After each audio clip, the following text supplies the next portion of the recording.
The recommendations in that policy brief are a courageous attempt to strengthen the human rights-based approach to HIV policies and programs. The document calls for concerted action with other actors in society. And I feel this is very important. The key strategy is form coalitions, find allies, engage with other actors at the most diverse levels.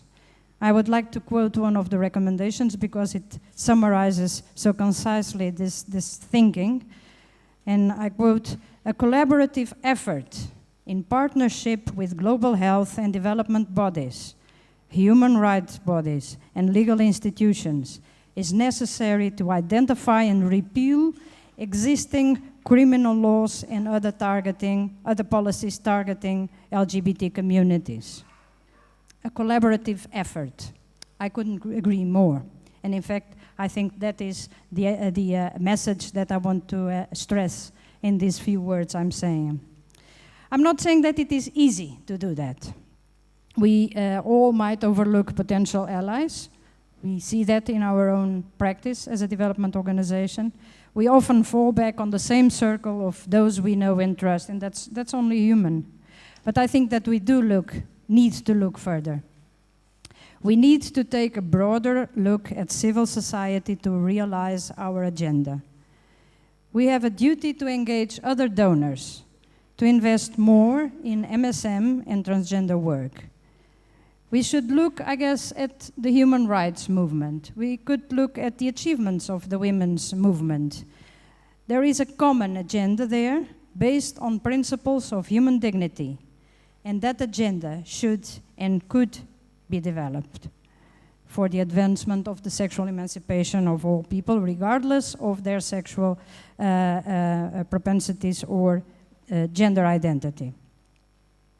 But there are also other institutions out there who can become involved, and they are maybe less obvious. I'm talking about knowledge networks, about schools, universities, and why not microcredit institutions. Why shouldn't microcredit schemes not provide new opportunities for gay men and transgender people for earning income instead of being forced of going into sex work? Wouldn't this decrease their vulnerability to HIV and boost their self-respect? And I could go on. What about linking with faith-based organizations, with religious institutions, or with the corporate sector? And why not the sports sector? I'm sure that all of you, I was one of the few who did not, because I don't like soccer, but I'm sure that all of you enjoyed the last few weeks of the World Championship. And I suppose we could say that the winning World Cup team last Sunday might produce some great role models to support our fight. And we will never know unless we really try and engage them. So there's another thing for the agenda, I guess. With the recommendations of the policy brief, social discrimination in hand, I would like to encourage the Global Forum and the regional MSM and HIV networks such as APCOM, AMSHER, and ASICAL, and they have been mentioned as well, to really pursue this alliance strategy.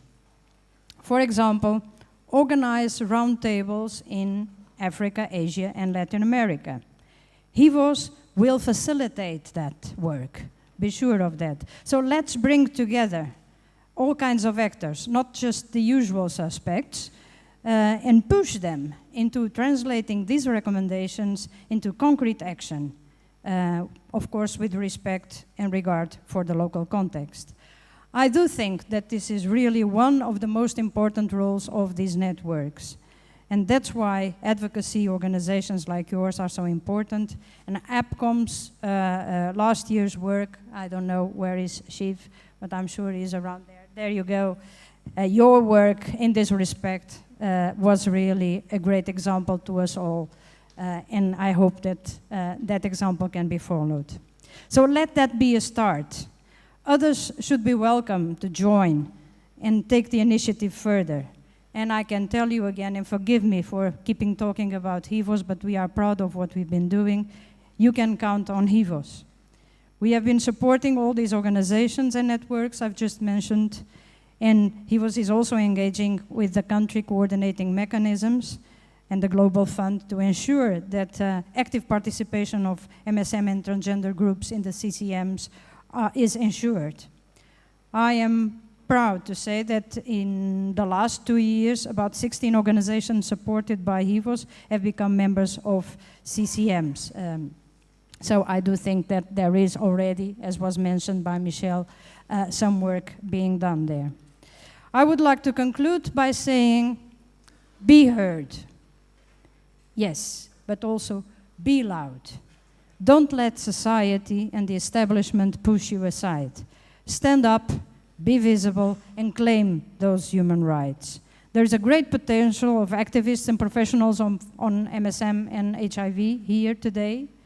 This is an incredible opportunity, and you know that Hivos is a committed ally, so together, we can fight the common battle against HIV and against homophobia, against transphobia, against poverty, prejudices, fear, and hate.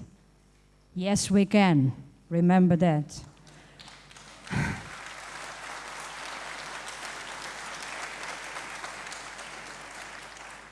I wish you all a successful and inspiring day and conference. Thank you very much.